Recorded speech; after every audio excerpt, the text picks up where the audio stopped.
અમદાવાદ સાબરમતી ખાતે બ્લાસ્ટના મામલે સમાચાર મળી રહ્યા છે તેની પર નજર કરી લઈશું। સમાચાર જે બ્લાસ્ટ થયો છે પાર્સલમાં તેને લઈને મળી રહ્યા છે। એક ક્લર્ક જે ગુજરાત હાઈકોર્ટમાં નોકરી કરે છે અંગત અદાવત રાખીને તેમના ત્યાં બ્લાસ્ટ કરવામાં આવ્યું છે। પાર્સલ પહોંચાડવામાં આવ્યું હતું અને તેમાં જ બ્લાસ્ટ થયો હતો। જો કે આરોપી જે છે એક તેની ધરપકડ કરવામાં આવી છે। વધુ તપાસ શરૂ કરવામાં આવી છે। એફએસએલની ટીમ ત્યાં ઘટનાસ્થળ પર પહોંચી ચૂકી છે। તપાસ શરૂ કરાઈ છે। પોલીસનો મોટો કાફલો પણ પહોંચી ચૂક્યો છે। અધિકારીઓ પણ પહોંચી ચૂક્યા છે। આપને જણાવી દઈએ જીસીપી ડીસીપી એટીએસની તપાસ શરૂ થઈ ચૂકી છે। તમામ સામગ્રી ક્યાંથી આવી કેવી રીતે આવી તે પણ એક તપાસનો વિષય બની જાય છે। દેશી કટ્ટા બે મળી આવ્યા છે તે ક્યાંથી તેની પાસે આવ્યા તે પણ એક તપાસનો વિષય બની જાય છે। પાર્સલ લેનાર અને આપનાર બંને ઈજાગ્રસ્ત થયા હતા। ઘાતક વસ્તુઓ પણ તેમાંથી નીકળી હતી બ્લેડ જેવી। અજાણ્યા ઈસમ દ્વારા બ્લાસ્ટ કરાયો હોવાની શંકા। નામ હાલ સામે આવ્યું છે રૂપેન જે વ્યક્તિએ આ બ્લાસ્ટ કરાયો હોવાની હકીકત સામે આવી છે। પાસામાં ગયો હતો 12 વખત તેને છોડાવ્યો પણ હતો। કામ પૂર્ણ નથી થયું તેના લીધે થઈને કદાચ આ બ્લાસ્ટ કરાયો હોય તે સમયે તેવી પ્રાથમિક માહિતી પણ મળી હતી। જો કે હવે તે વાતને રદિયો આપ્યો છે અને બીજી વાત પણ હવે સામે આવી છે। આ અંગે વિગત આપશે અમારા સંવાદદાતા કિંજલ બોરીસા અમારી સાથે લાઈવ જોડાઈ ચૂક્યા છે। કિંજલ, શું હાલ માહિતી મળી રહી છે આ કેસને લગતી?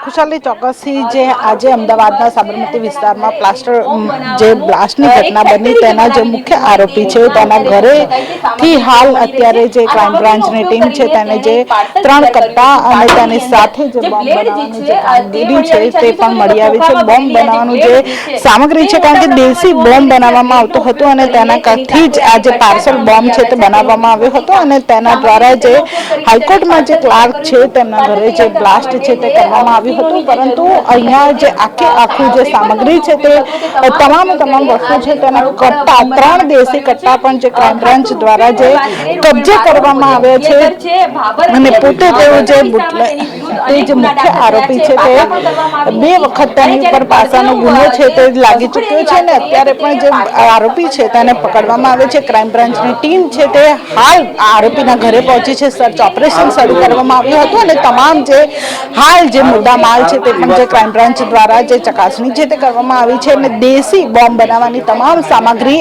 આ રૂપેણ બારોટના ઘરમાં હતી। એટલે કે ઘરમાં જ જે તમામ જે બોમ્બ બનાવવાની જે સામગ્રી છે તે રાખતો હતો ને અહીંયાથી જે પાર્સલ બ્લાસ્ટ છે તે આ જ ઘરમાં બનાવવામાં આવ્યો હતો અને ત્યારબાદ આજે સવારે જે સાબરમતીમાં બ્લાસ્ટ થયો તે પણ અહીંયા જ બનાવવામાં આવ્યો હતો। એટલે કે આ એપી સેન્ટર છે તે ઘરમાં જ તમામ સામગ્રી પણ રાખતો હતો અને અહીંયાથી જે આખું જે ઓપરેશન છે તે પણ ચલાવતો હતો। જે કુખ્યાત આરોપી કહી શકાય કારણ કે અનેક વખત ભૂતકાળમાં તેની ઉપર અનેક વખત ગંભીર જે ગુનાઓ છે તે નોંધાઈ ચૂક્યા છે અને 2 વખત તેની ઉપર પાસા પણ થઈ ચૂકી છે। એટલે કે તે જે કાયદાઓનો જે ભંગ છે તે કરતો હતો, ગુનાઓનો જે જાણકાર હતો, પરંતુ તેમ છતાં પણ અત્યારે ક્રાઇમ બ્રાન્ચ દ્વારા તેને જે પકડવામાં આવે છે તપાસ ચાલી રહી છે। હવે આગામી દિવસોમાં તપાસમાં શું બહાર આવશે તે ખબર પડશે કારણ કે તેના ઘરેથી અત્યારે જે દેશી બોમ્બ બનાવવાનો જે સામાન છે તે પણ મળી આવ્યો છે। જી કિંજલ, એક સવાલ એ થઈ રહ્યો છે કે આ ખૂબ જ ગંભીર ઘટના કહી શકાય। વ્યક્તિના ઘરમાંથી બોમ્બ બનાવવાની સામગ્રી મળે છે, દેશી કટ્ટા મળી આવે છે।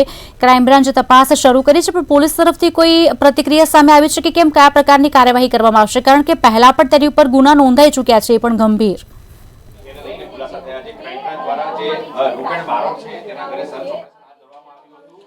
જે ચોક્કસથી હાલ પોલીસ દ્વારા જે સર્ચ ઓપરેશન છે તે શરૂ કરવામાં આવ્યું છે। ઉચ્ચ પોલીસ અધિકારીઓ પણ તેના ઘરે છે।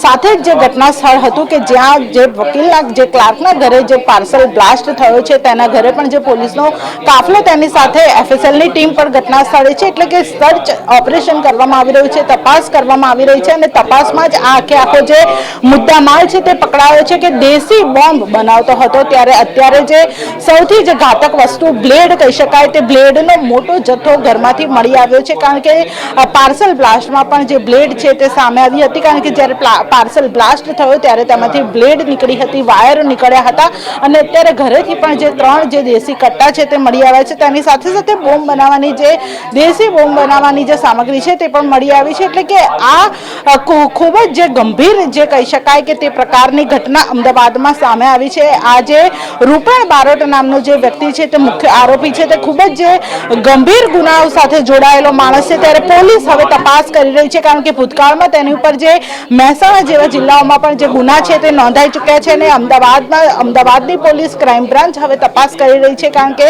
આજે ખૂબ જ કુખ્યાત આરોપી છે અને તેના ઘરેથી આ પ્રકારની સામગ્રી મળી આવી છે. ત્યારે હવે પોલીસ છે તે તપાસનો ધમધમાટ ચલાવી રહી છે. જી કિંજલ, આભાર સમગ્ર માહિતી આપવા બદલ. વધુ માહિતી આપની પાસેથી લાતા રહીશું. તો કુખ્યાત આરોપી જેના ઘરેથી બોમ્બ વિસ્ફોટની તમામ સામગ્રી ઝડપી પાડવામાં આવી છે, દેશી કટ્ટા સાથે જ બોમ્બ બનાવવાની તમામ સામગ્રીને જપ્ત કરવામાં આવી છે. તપાસનો વિષય હવે એ થઈ રહ્યો છે કે ક્યાંથી આ બધી સાધન સામગ્રી તેની પાસે પહોંચી.